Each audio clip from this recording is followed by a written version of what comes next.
Welcome to this Zentangle Quickie. My name is Heather Hartwick Gladden. I'm a certified Zentangle teacher, and today we're going to take a look at the Tangle Clob from Jem Miller. This is a neat one, and actually it's similar to, there's some other ones that are similar to this, but we're just going to let this one, live on its own merits.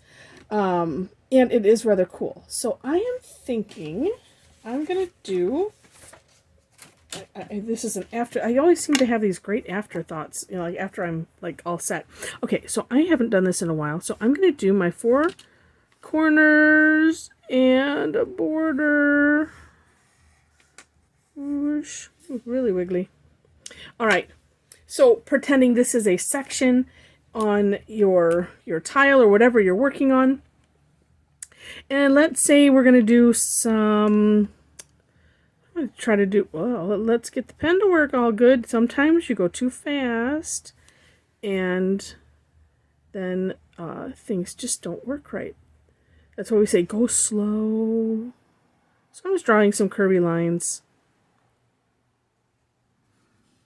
Like so.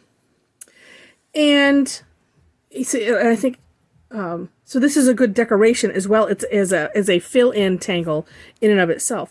And then what we're going to do, and this, it's funny because I had to read because I'm like, what is the name Clob? And we're going to just draw curved lines. And all the curved lines are going to go in one direction, like so. And she said, so Clob is for closed bracket. So if I'm thinking if you're parentheses, this would be the closing, the closed parenthesis part. So that's where she came up with the name. And it's so cool. All right, so just curved lines, and I'm just doing one section at a time. Or well, let me take that back. I'm going to do this section, and then I had a thought. Okay, pen. Because if you wanted to, well, maybe I'll do it on these ones here. Okay, so let's finish one row. That way you can just see, because I'm thinking you could do multiple rows at one time, depending on what it is you're doing. All right, so there's that. Now, well, and I'm going to have to go backwards on this. So let's just say if I wanted to do a row, maybe it's easier to go this way. So like I could just start here and go curve line, curve line. Well, that's going to be a partial curve line. Because now while she didn't state it necessarily, all of her points for these curved lines line up. So if it's something that maybe you have a little bit of a challenge with, you could just do like that. I'll do this on the other side. I'll be going backwards, but that's okay. All right, and we'll start here in the middle. And so trying to keep them going the same direction, sort of. So you could do a curved line. The trick would be just to make sure you are doing a curved line, because that's where I'm finding myself. It's like, well, okay, I get a little bit sloppy as I'm doing it this way. But I share it because I found myself just doing that. And I'm like, oh, well, that's kind of cool. But as you can see, it's like that one wasn't so curved. And so sometimes it is better. It's like just taking one stroke at a time and just being immersed in that one stroke at a time, because that's the Zentangle way. And so whatever, but I share it because, kind of whatever way works for you. You can get immersed in that as well. I would just, for me, I think I need to do that slower, so that way I would feel like I have more control over my curve lines.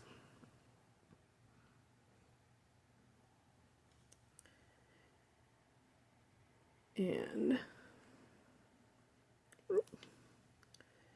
just a couple more, and then we'll share some shading. So like I said, this is a great fill-in. I mean, even without shading, it looks kind of cool.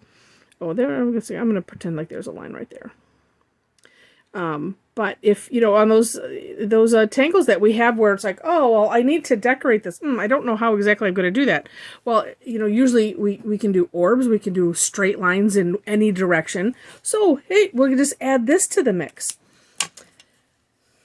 All right. So then, and I'm thinking too, it looks cool the way it is. If the arch was a little bit bigger, that would make it look even neater. So you can play with that, the arch. So what I'm going to do now is I'm just going to shade in these, along those initial lines that we had. And in the step out, and I apologize for my shaking the camera there.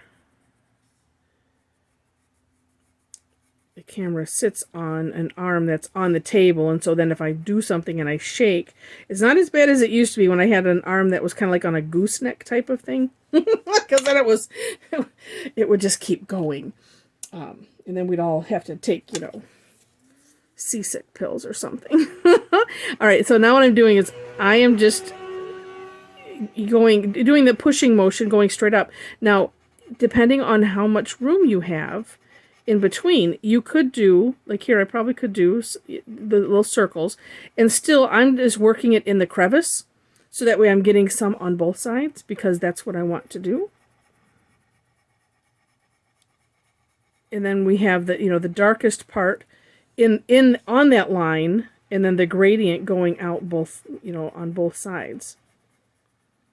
And then the key is just to make sure that you have some original tile color in the middle there, so that way it will look like it's curved versus looking like it's just gray. And that's the sugar. And that's, you know, one of those where you can judge, you know, and if you want to have it more dramatic, you could, you know, go a little bit darker. But I would just, you know, it's one of those things where just be careful, you know, and just kind of, you know, in keeping the gradient coming out only a certain distance, again, so that way you have that original tile color, so it will look really amazing like this. So in the description section, I have my step out. I'll also have a link for more inspiration to Jem's blog, because she has some really cool other ideas. I tried to do the spiral one that she had on here. I was like, yeah, I'm going to have to work on that one a little bit to get the lines all lined up. And it looks, I was looking at it, trying to look at it really close. I need to look at it a little bit closer. But just really neat other ideas to use this tangle with, even decorating, you know, in some of those areas. So take a look at that. And then if you liked the video, would love to have a thumbs up, would love to have you share it. If you know other people that like to do pattern drawing and maybe they haven't experienced Zentangle, or I don't know, if you like my style, maybe you want to share that. That would be lovely. And if you liked it enough to see more, would love to have you be a subscriber to the channel. I am posting at least once a day, just so you know, because leading to the next thing, if you subscribe, make sure to hit the notification bell next to it so you can tell YouTube how you want to be notified, and if you want to be notified at all. So also in that description section are ways to connect with me if you want. I do some free classes, I do some paid classes. Actually, I do more free stuff than I do paid stuff, but would love to have you come in on one of the classes and join in on the fun. So again, yeah, just check out the description section for those links, and I thank you so much for watching. I hope you enjoyed it, and I wish you happy tangling.